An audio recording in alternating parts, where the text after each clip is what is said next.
বিরাদর ইসলাম, শাবে বারাত কিছু মানুষ আছে যারা শাবে বারাতকে বিশ্বাস করে, তবে শাবে বারাতে রোজা রাখাকে বৈধ মনে করে না, রাত্রে ইবাদত করাকে বৈধ মনে করে না। আবার কিছু লোক আছে তারা টোটালি বলে যে শাবে বারাতই নাই ইসলামের মধ্যে, বলে কি বললাম? এই ধরনের বিভিন্ন রকমের কথা বলে। তবে মনে রাখবেন শাবে বারাত কাকে বলে? শাব মানে হচ্ছে রাত, বারাত মানে হচ্ছে মুক্তি। শাবে বারাত অর্থাৎ মুক্তির রজনী, যার আরবি হলো লাইলাতুল বারাত।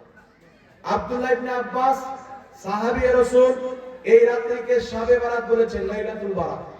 আব্দুল্লাহ ইবনে উমর লাইলাতুল বারাত বলেছে, ইমাম শাফি লাইলাতুল বারাত বলেছে। আর এই রাতের ফজিলত আমার আপনার নবী সহিহ হাদিস দ্বারা প্রমাণিত। কিতাবটির নাম তাবরানী শরীফ। তাবরানী শরীফের মধ্যে সহিহ সনদে হাদিস বর্ণিত। সেই হাদিসটিকে ইমাম হাইসামী রাহমাতুল্লাহ আলাইহি মাজমাউস সাওয়াইদের মধ্যে উল্লেখ করে হাদিসটিকে সহিহ বলেছে। আল্লাহর নবী সাল্লাল্লাহু আলাইহি ওয়াসাল্লাম বলেন, শাবান মাসের অর্ধেক তারিখের রাত্রিতে আল্লাহ তাবারাক ওয়া তাআলার রহমত প্রথম আকাশে ঝুঁকে আসে, বান্দার নিকটবর্তী হয়ে যায়। সারা রাত আল্লাহ পাক ডাক দিয়ে বলে, কে আছো আজ রাত আমার কাছে ক্ষমা চাইবে? কে আছো আমার কাছে ক্ষমা চাইবে? কে আছো আমার কাছে রিজিক চাইবে? সারা রাত আল্লাহ তাবারাক ওয়া তাআলা নিজের বান্দাকে ডাকতে থাকে, ডাকতে থাকে। এমন কি যে রব্বুল আলামিন হিংসাকারী ব্যতীত, মুশরিক ব্যতীত নিজের বান্দার সমস্ত গুনাহ এই শাবে বারাতের রাত্রিতে ক্ষমা করে দেয়। একটু জোরে হবে না সুবহানাল্লাহ? আল্লাহ সারা রাত্রি ডাকতেন, বান্দার নিকটবর্তী আল্লাহ রহমত হয়ে যায়। সারা রাত্রি ডাক দিয়ে বলে, কে আছো আমার কাছে ক্ষমা চাইবে?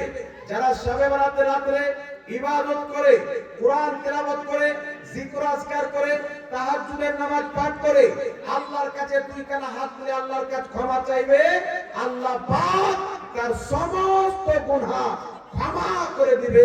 সহিহ হাদিসে বিদ্যমান, জোরে বলতে হবে সুবহানাল্লাহ। তো যেটা সহিহ হাদিসের মধ্যে আছে গুনাহ মাফ করে দিবে, তাহলে এই রাতে কি হলো? গুনাহের মুক্তি আল্লাহ এই রাত্রিতে দান করে, গুনাহের মোচন করে দেয়, গুনাহকে ক্ষমা করে দেয়। এই জন্য ফুকাহায়ে কেরাম, মুহাদ্দিসিনে কেরাম উক্ত রাত্রিকে সাহাবায়ে কেরাম বলেছেন লাইলাতুল বারাত, মুক্তির রজনী। এই রাত্রিতে মুসলমানের গুনাহ আল্লাহ পাক ক্ষমা করে দেয়, গুনাহ থেকে তাকে মুক্তি দান করে। এই রাত্রিতে আপনি কি কি করতে পারেন, দিনের বেলা কি কি করতে পারেন? মনে রাখবেন মুসলমান, আমার আপনার নবী সাল্লাল্লাহু আলাইহি সাল্লামের বাড়িতে শাবে বারাত পালন হয়েছে। মা আয়েশা সিদ্দিকা বলেন, তিরমিজি শরীফের হাদিস, একদিন রাত্রিতে আল্লাহর নবীকে আমার বিছানায় দেখতে পেলাম না। আমি হুজরা থেকে বেরিয়ে গেলাম, আশপাশে আমার যেগুলো নবী পাকের অন্য স্ত্রী ছিলেন তাদের ঘরে আমি কান দিয়ে শুনলাম, সেখানেও নবী নাই। আমি আয়েশা সিদ্দিকা এক পাও দু পাও করে মদিনার কবরস্থান জান্নাতুল বাকির দিকে রওনা হলাম। সেই জান্নাতুল বাকিতে গিয়ে দেখি আল্লাহর নবী কবরস্থানে দাঁড়িয়ে দাঁড়িয়ে দুইখানা হাত উত্তোলন করে দোয়া করতেছেন আর আল্লাহর দরবারে কান্না করতেছেন। আয়েশা সিদ্দিকা রাদিয়াল্লাহু তাআলা আনহা তিনি বলছেন, নবী পাক জান্নাতুল বাকিতে কবর জিয়ারত করছেন। সেই রাত্রিটা কোন রাত ছিল? সেই হাদিসের মধ্যে লেখা আছে শাবান মাসের অর্ধেক তারিখের রাত, অর্থাৎ শাবে বারাতের রাত ছিল। একটু জোরে হবে না সুবহানাল্লাহ?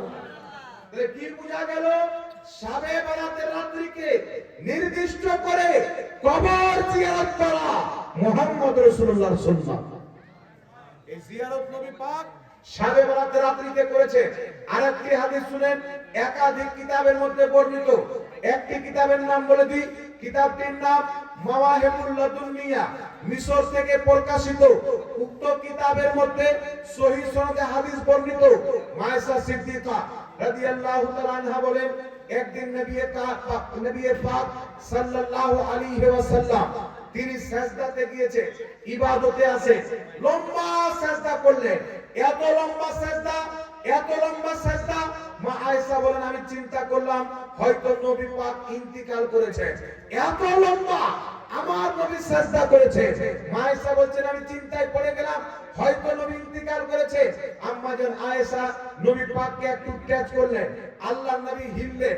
নবী পাক যখন ইবাদত থেকে ফারিগ হলেন, নামাজকে কমপ্লিট করলেন, আল্লাহর নবী বলছেন আয়েশা তুমি কি জানো আজকে রাত্রি কোন রাত্রি? এই রাত্রি কোন রাত্রি? এই রাত্রিতে মহান রব্বুল আলামিন নিজের বান্দার সমস্ত গুনাহ খাতা ক্ষমা করে দেয়। এই রাত্রি হচ্ছে শাবান মাসের অর্ধেক তারিখের রাত্রি, যাকে শবে বারাত বলা হয়।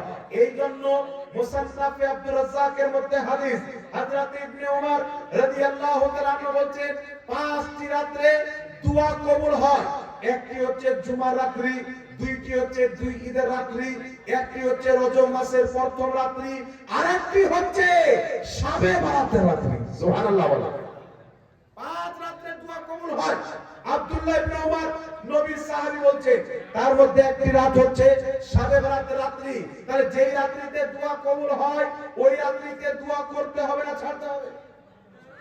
কি বোঝা গেল? শবে বারাতের রাত্রিতে দোয়া করা এটাও নবী পাকের সাহাবী থেকে প্রমাণিত। আর শবে বারাতের রাত্রি থেকে ইবাদত করা মুহাম্মদ রাসূলুল্লাহ থেকে প্রমাণিত। আমার নবী লম্বা লম্বা সাজদা করে ইবাদত করেছেন শবে বারাতের রাত্রিতে। আরেকটি হাদিস শুনেলেন, কিতাবটির নাম ইবনে মাজাহ শরীফ, কিতাবটির নাম তিরমিজি শরীফ, আরেকটি কিতাব মিসকাতুল মাসাবি। সেই কিতাবের মধ্যে সাহিবে মিসকাত একটি অধ্যায় কায়েম করেছে, বাবু ফাযাইলে নিসফে শাবান, শাবান মাসের অর্ধেক তারিখের রাত্রি অর্থাৎ শবে বারাতের ফজিলতের প্রতি। সেই কিতাবের মধ্যে সনদ সহ হাদিসটি বর্ণিত। আল্লাহর নবী সাল্লাল্লাহু আলাইহি সাল্লাম বলতেছে সুমু নাহারাহা ওয়া কুমু লাইলাহা। নবী পাক বলছেন শবে বারাতের দিনের বেলা তোমরা রোজা রাখো, ওয়া কুমু লাইলাহা, এবং রাত্রি বেলা তোমরা ইবাদত করো। যেই ব্যক্তি শবে বারাতে দিনের বেলা রোজা রাখবে, রাত্রিতে ইবাদত করবে, আল্লাহ পাক তার সমস্ত গুনাহ ক্ষমা করে দিবে। আরেকটু জোরে হবে সুবহানাল্লাহ। আল্লাহ তার সমস্ত গুনাহ কি করে দিবে? ক্ষমা করে দিবে। নবী বলেন দিনের বেলা রোজা রাখো, রাতে ইবাদত করো। তাহলে শবে বারাতে রোজা রাখা যায় না না যায়? বাংলাদেশে একটা মৌলবি বেরিয়েছে মুখ পুরো হুলমানের মতো। কিছু হুলমান দেখবে দুই প্রকার হয়, একটা হুলমানের মুখ ঠিকঠাক থাকে আর একটা হুলমানের মুখ পুরো কালো কয়লার মতো থাকে। তো বাংলাদেশে একটা মৌলবি বেরিয়েছে কাকড়া মুসলমান বলার না, এবারে হচ্ছে শবে বারাতে মসজিদে ইবাদত করা আর বেশ্যাখানায় রাত্রি কাটানো বরাবর। নাউজুবিল্লাহ। তোমার মা ওকে ওই জায়গাতে জন্ম দিয়েছে, তো ওটাই তো বললো। কিন্তু মুসলমান শবে বারাতের রাত্রিতে আল্লাহর নবী ইবাদত করেছে, তাহলে এটাকে কেউ যদি বেশ্যাখানার সাথে তুলনা করে ঈমান থাকতে পারে? এই জন্য আপনাকে বলতে চাই ওয়াহাবিরা মাযহাবী দেওবন্দি এদের কাছে ঈমান নাই। কোরআন পড়তে পারে, নামাজ পড়তে পারে, রোজা রাখতে পারে। আল্লাহর নবী বলেছেন উমর জুল ফয়সলাকে চিনে নাও, কিয়ামত পর্যন্ত তার নসল থাকবে। এত নামাজ পড়বে, তার নামাজের সামনে উমর তুমি নিজের নামাজকে হালকা মনে করবে, রোজা এত রাখবে তুমি তোমার রোজাকে হালকা মনে করবে, কোরআন খুব সুন্দর পড়বে, তবে তাদের হলক থেকে কোরআন নিচে নামবে না। তারা দিন থেকে এমন ভাবে বেরিয়ে যাবে যেমন তীর কামান থেকে বেরিয়ে যায়, শরীয়ত থেকে তারা বেরিয়ে যাবে। এই জন্য পৃথিবীর মুসলমান জাহান্নামী ফিরকারা নামাজ বেশি পড়ে। দেখবেন আমরা বাতপান থেকে নামাজ পড়ি, কপালে কোনো দাগ আছে? এই দাগ আছে কি? এখানে বড় বড় মুরব্বি এখানে বসে আছে, দেখেন নামাজি বাপজিরা এখানে মুরব্বি বাবা বসে আছে, এরাও নামাজ পড়ে কিন্তু কপালে দাগ পড়ে না। আর এদের যদি 2.5 দিন নামাজ পড়ে তো 2.5 কুইন্টাল দাগ কপালে পড়ে। মনে হবে যে ট্রাক্টরের পিছনকার চাক্কা গরম করে কপালে ছাটিয়ে দিয়েছে।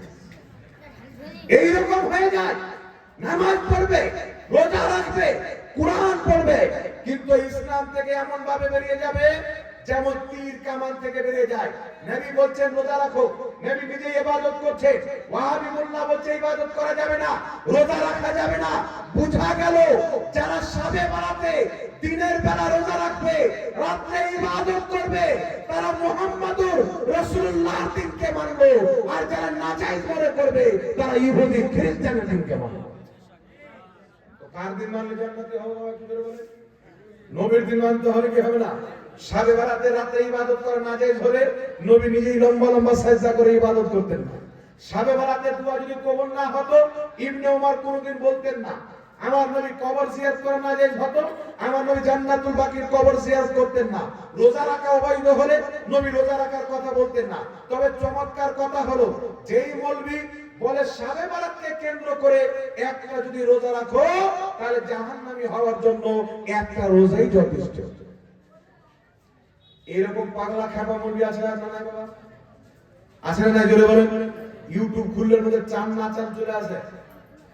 এই জন্য একজন ব্যক্তি দেখছে একটা লোক চেয়ারে বসে আছে বিন্দাস, কোনো টেনশন নাই, ফিকির নাই, গম নাই। লোকটা বলছে আরে বাবা তুই কে? দেখে মনে হচ্ছে তোর কোনো চিন্তা নেই। বলছে আমি ইবলিস। তো তুই ইবলিস, তো তুই এখানে কি করছিস? তোর কাজ হলো নামাজিকে বেনামাজি করা, মানুষের রোজা ভাঙা, নেকির কাজ থেকে বাধা দেওয়া, গুনার কাজ করানো, এটা তোর কাজ। তো তুমি এখানে বসে আছো, তো তোমার কাজ কে করছে? বলছে আমি খেলাফত দিয়েছি ওয়াহাবি মৌলবীকে, আমার কাজ তারা করছে, আমি এখন আরাম করছি। তো শয়তান আর নয়, এই যে সালাফি টালাফি, মাদানি পাদানি, মাখি ফাখি, উজানি ফুজানি, এই সব শয়তানের দালাল বসে আছে। নবী বলছে রোজা রাখো, আর বেটা বলছে রোজা রাখা বিদআত, মনে হচ্ছে শরীয়ত ওর বাপের। কার শরীয়ত তুমি প্রচার করছো? লামাযাবিকে বলতে চাই, শুধু পশ্চিম বাংলা নয়, সারা পৃথিবীর মাটিতে নজ থেকে তোমাদের বাপ দাদাকে উঠিয়ে নিয়েছো, বাংলাদেশ থেকে উঠিয়ে নিয়েছো। আল্লাহর কসম খেয়ে বলে, মোহাম্মদ জাহাঙ্গীর নজরী, খাজা মঈনুদ্দিন চিশতির মাননেওয়ালা, তাজুল শরিয়ার গোলাম, সারা পৃথিবীর লামাযাবিকে চ্যালেঞ্জ করতে চায় ফেস টু ফেস।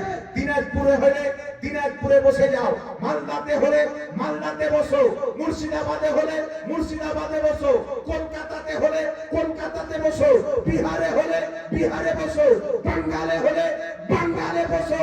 আল্লাহর কসম খেয়ে বলি, শাবে বারাতের রোজাকে যদি অবৈধ প্রমাণ করতে পারো 10 লক্ষ টাকা পুরস্কার দেব। আর আমি যদি তোমাদেরকে ভুল প্রমাণ করে শাবে বারাতের রোজাকে জায়েজ প্রমাণ করে দিই, তো মেনে নিও আহমদ রাজার মাননেওয়ালারাই ইসলাম মাননেওয়ালা। বসে যাও একবার ময়দানে, খুব বাংলাদেশে গিয়ে চেঁচামেচা করো, এবার আমাদের সাথে বসো। কত বড় বাপের বেটা আছো, সারা পৃথিবীর মানুষ দেখে নেবে, ক্যামেরা থাকবে, ফেস টু ফেস মুনাজারা হবে, কোরআন পড়ে, হাদিস পড়ে, লামাযাবিদের বাপ দাদার কিতাব থেকে প্রমাণ করব, শাবে বারাতের রোজা রাখা ইবাদত, রাতে ইবাদত করাটাও নেকির কাজ। তোমার বাপ দাদার কিতাবে দেখাও। আর যদি কোনো লামাযাবি বলে এরা শাবে বারাতের সিন্নি খায়, শাবে বারাতের রোজা রাখে, বিদাতি, তো যেই কারণে আমাদেরকে বিদাতি বলবে, তোমাদের 7 নাসলকে বিদাতি প্রমাণ করব। বেশি টাইম লাগবে না, মাত্র 5টা মিনিট টাইম লাগবে। এমন পোস্টমর্টম করে দেব, তোমাদের 7 নাসল পর্যন্ত শাবে বারাতের ব্যাপারে মুখ খোলা বন্ধ করে দেব। ক্যামেরার সামনে বলতেছি, লুকিয়ে নয়, তাদের কানে আওয়াজ যাবে। আমার বিপক্ষে একটা ভিডিও বানাও, যে জাহাঙ্গীর আলম রেজভী চ্যালেঞ্জ অ্যাকসেপ্ট করলাম, বানাও যদি হিম্মত থাকে, सारा पृथ्वी देखे निबे, न खंजर उठेगा न तलवार तुमसे, ये बाजू मेरे आजमाए हुए हैं, गुलामाने अहमद रजा, जान देने से नहीं डरते, सर कच्चा या रह जाए कोई परवाह नहीं। এদের ক্ষমতা নাই বাবা যে সুন্নিদের সামনে বসে যাবে। এইজন্য আপনাদেরকে বলতে চাই, যদি কোনো ওয়াহাবি কিছু বলে, বস কবে বসবি, any time challenge, any time welcome for ঠুকাই। 24 ঘন্টা আসতে পারে, ইনশাআল্লাহ ঠুকাই চলবে, পোস্টমর্টম চলবে। এইজন্য আপনাকে বলতে চাই, এই জাহিলদের থেকে নিজের ঈমানকে বাঁচিয়ে রাখবে, শাবে বারাত রোজা রাখবে। কয়েকটি রেফারেন্স লামাযাবির কিতাব থেকে দিচ্ছি শুনে। আহলে হাদিস লামাযাবিদের সবচাইতে বড় ইমাম যার নাম হচ্ছে ইবনে তাইমিয়া। ইবনে তাইমিয়া নিজের কিতাব মাজমুয়া ফাতাওয়ার মধ্যে লিখতেছে, ইক্তেদাউস সিরাতাল মুস্তাকিমের মধ্যে লিখেছে। কি লিখেছে? এই যে মাজমুউল ফাতাওয়া, এই কিতাবটা 18,000 টাকা দিয়ে কিনেছি। 18,000 টাকা দিয়ে বাইরুত লেবানন থেকে কিনেছি। আমার বাড়িতে কিতাব রাখা আছে। ইবনে তাইমিয়া আহলে হাদিসের সবচেয়ে বড় ইমাম বলছে, শাবে বারাতে রোজা রাখাও নেকির কাজ, রাতে ইবাদত করাও নেকির কাজ। এদের বাপ বলছে নেকির কাজ, আর অবৈধ বেটা বলছে গুনার কাজ। তো এদের ফতোয়াতে এদের আব্বা ইবনে তাইমিয়া জান্নাতি না জাহান্নামী? জাহান্নামী। আর ওর বাপ যদি জাহান্নামী হয় তো বেটা কি হবে? বেটা জাহান্নামী হবে কি হবে না? আর ড্রাইভার যদি মালদা যায় তো প্যাসেঞ্জার কে ইসলাম হয়ে যাবে? ওদের ড্রাইভার ওদের ফতোয়াতে জাহান্নামী, তো প্যাসেঞ্জার কোথায় যাবে?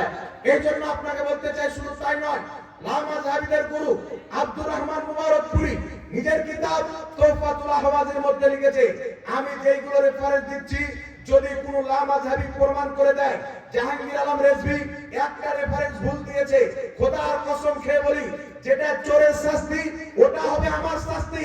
চ্যালেঞ্জ করে বললাম, একটা রেফারেন্স ভুল প্রমাণ করতে পারবে না।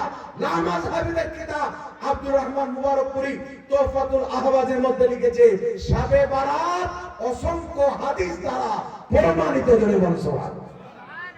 আরেকটি লামাযহাবীদের ফতোয়ার কিতাব, কিতাবটির নাম হচ্ছে ফাতাওয়া আহলে হাদিস। কিতাবটির নাম কি? ফাতাওয়া আহলে হাদিস, ব্যাঙ্গালোর থেকে ছাপা।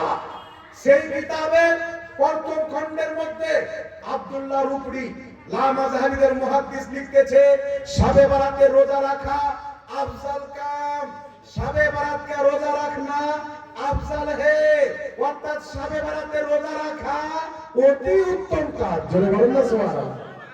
এদের বাপ দাদা লিখছে কিতাবের উত্তম কাজ। এখন বলেন এরা কোন মুখ নিয়ে মুনাজারা করতে আসবে? এদের বাপই তো এদের ইজ্জতে ট্রাক্টর চালিয়ে নিয়েছে। এই জন্য পৃথিবীর মুসলমান কিয়ামত আসা সম্ভব, জমিন ফানা হতে পারে, আসমান ফানা হতে পারে, কিয়ামত আসতে পারে। কিয়ামতের ময়দানেও কোন লামাযহাবী শাবে বারাতের রোজাকে বিদআত প্রমাণ করতে পারবে না মুসলমান, কারণ নবী যেটা করতে বলেছেন ওটা করার নাম হচ্ছে সুন্নি জামাত। এই জন্য শাবে বারাতে রোজা রাখবেন, রাত্রি বেলা ইবাদত করবেন। ইনশাআল্লাহ করবেন তো? এই জোরে বলেন ইনশাআল্লাহ করবেন তো?